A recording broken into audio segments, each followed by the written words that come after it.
Boa noite, jovens. Esse é o nosso vídeo para a aula de amanhã, o nosso fórum, as leis de Newton e suas aplicações. Tá aí Paulo Roberto Oliveira da Silva, professor da turma de vocês, da disciplina Tópicos de Física, Instituto Federal do Piauí, 12 de maio de 2020, que é a data de hoje.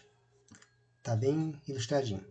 Aí eu fiz um pequeno sumário aqui para vocês, com os tópicos que são abordados. Momento linear, 3 leis de Newton, aplicações das leis de Newton, e no caso, aplicação para a segunda e aplicação para a terceira. Veja que eu começo com momento linear. Fiz sumário já para esclarecer logo. Eu vou fazer uma explicação ao contrário, revisando o conteúdo que nós tínhamos visto no tempo das aulas presenciais. Vou definir as leis de Newton a partir do momento linear, o que fica mais interessante. Vamos lá. Tá aí, leis de Newton, momento linear. Veja que nós também temos o momento angular, mas nesse caso nós vamos focar no momento linear. O que é o momento linear? O momento linear de um corpo é o produto da massa pela velocidade. Simplesmente assim. Mas tem que lembrar que a massa é uma grandeza escalar e a velocidade é uma grandeza vetorial. Tem módulo, direção e sentido.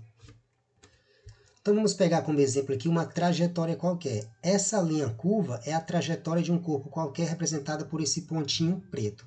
V é a velocidade, como vocês podem ver, e o P é o momento linear da partícula. Veja que está explícita a trajetória, e esse ponto A está marcando o ponto onde a partícula está nesse momento.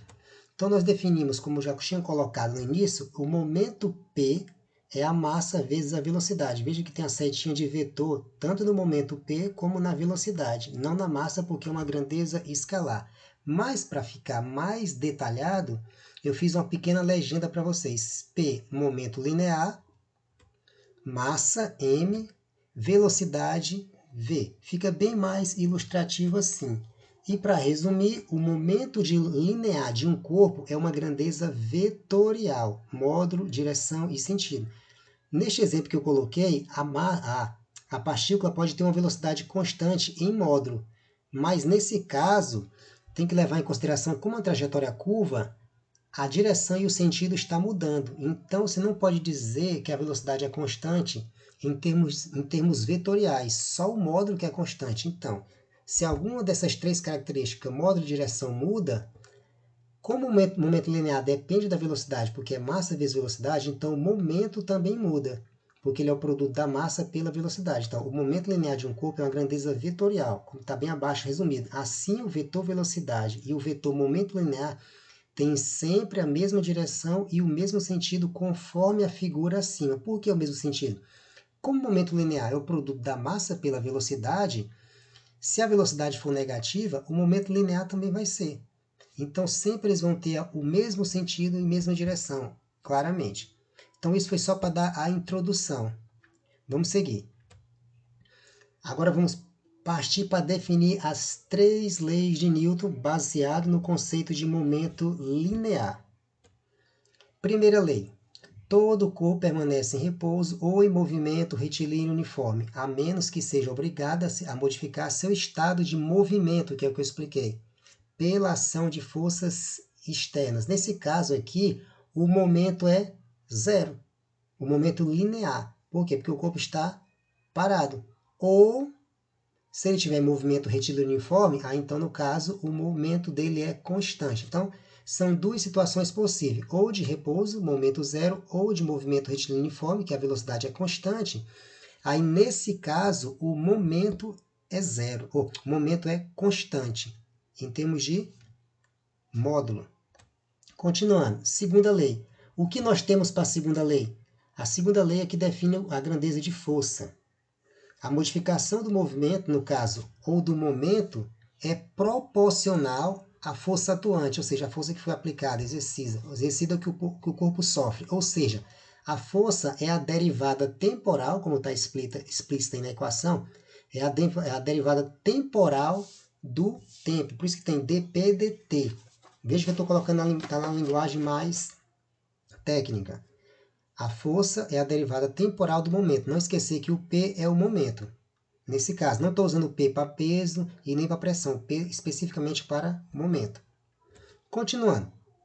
Portanto, a partir dessas ideias iniciais, nós podemos tirar algumas conclusões. Ó. A partir dessas ideias iniciais, podemos ter a forma mais conhecida. Tem que ter um pequeno erro de digitação, mas não tem problema. Era para ser assim. Portanto, a partir dessas ideias iniciais, podemos ter a forma mais conhecida da segunda lei de Newton, aquela mais clássica, você vê no ensino médio e tal. Vamos lá. Como eu coloquei que a força é a derivada temporal do momento, como está aí, eu estou recapitulando aí, repetindo. Então, mas lembrando do primeiro slide, eu coloquei que o momento é a massa vezes a velocidade. Então, você pode substituir aqui. Substituindo a massa vezes a velocidade no lugar do momento, nós vamos ter a derivada temporal da massa e da velocidade. Mas como a massa é constante, nós podemos tirar de dentro da derivada. Então, fica massa multiplicado pela derivada temporal da velocidade, porque eu estou considerando nessa situação a massa constante. Pronto. Como a derivada da velocidade em relação ao tempo e aceleração, nós temos essa forma aí, a massa vezes a aceleração. Lembrando ó, que esse último passo, ó, só voltando, ó, dv dt é a aceleração. Então, nós temos que a força é a massa vezes a aceleração, que é aquela forma mais clássica que todo mundo conhece. Mas a forma que se aplica a uma maior quantidade de problemas é a forma em relação ao momento linear. F é igual a dp dt. Continuando, vamos para a terceira lei. O que diz a terceira lei? A toda ação corresponde uma reação igual e oposta. Ou as ações mútuas de dois corpos são sempre iguais e dirigidas em sentidos opostos. Ou seja, a ação atua num corpo e a reação atua em outro corpo. Ou seja, se um corpo A exerce uma força no corpo B, o B exerce uma força no A. As duas forças são iguais, têm a mesma direção, mas têm sentidos contrários e elas não atuam no mesmo corpo, ou seja, elas não se anulam. Detalhezinho básico. Vamos lá, continuando. Vamos pegar aqui um exemplo para ficar mais claro. Exemplo. Qual vai ser esse exemplo? Um corpo sobre uma mesa. Simples assim. Está aí uma mesa, essa parte, como tiver com essas listras, está representando a mesa. O N, quem é o N? O N está destacado de vermelho e o W de azul. O N é a força que a mesa faz nesse bloco que está sobre a mesa. E esse N para baixo é a força que o bloco faz na mesa. É uma força de reação, força normal. O W, no caso aqui, é a força peso. Como eu já usei o P para momento, então estou colocando aqui um W para peso, para não confundir. Então veja ó, que, ao contrário do que a gente poderia imaginar, a força normal não é uma reação ao peso. O peso do corpo eu estou chamando de W. E o W', que está apontando para cima, como vocês podem ver o vetor acima, é a força que o bloco faz na Terra. Muita gente não percebe esse detalhe, mas do mesmo modo que a Terra atrai o bloco também atrai a Terra. E essas forças são iguais, apesar das massas serem diferentes, porque a ação ela é igual à reação. Mas você não vê a Terra se movendo, mas vê o bloco se movendo, se você soltar ele cai, porque a massa dele é muito menor. Então é mais fácil você ver o corpo caindo do que você ver a Terra subindo. Mas no caso, as forças de reação aí, ação e reação no caso, o par é o N e o N' e o W e o W'. Não é N com N, nem N com W, nem N' com W'. Porque no caso não forma um par, ação, reação. Continuando, ó. O que eu quero dizer resumidamente é isso, ó, que o N é igual a menos o N'. Por que menos? Porque tem sentidos contrários, como vocês podem observar. O N para cima, que é a força normal, é a força que a mesa faz no bloco. Esse N' é a força que o bloco faz na mesa, está para baixo, sentido contrário. Por isso que o N é igual a N menos linha. A mesma coisa vale para o peso. O W é igual a menos W'. Ou seja, o peso W é igual ao peso que está atuando sobre a Terra, que é a força que o bloco faz na Terra, que é o W'. Por isso que tem um sinal de menos, porque elas estão em sentidos contrários. A direção é a mesma, é vertical, mas são sentidos contrários. Ou seja, esses dois pares, N, N', W, W', constituem um par ação-reação, onde o W é o peso do corpo dado por W, que é mg, que geralmente vocês colocam P igual a mg. Eu só coloquei o W aqui para não confundir com o P de momento. Foi isso. Continuando. Ou seja, como o corpo está em repouso sobre a mesa, né, pela ilustração dá para ter a noção de que ele está parado. Não vamos supor que a mesa está em movimento, né? A mesa está parada. Então, se a mesa está parada, o corpo está parado sobre a mesa.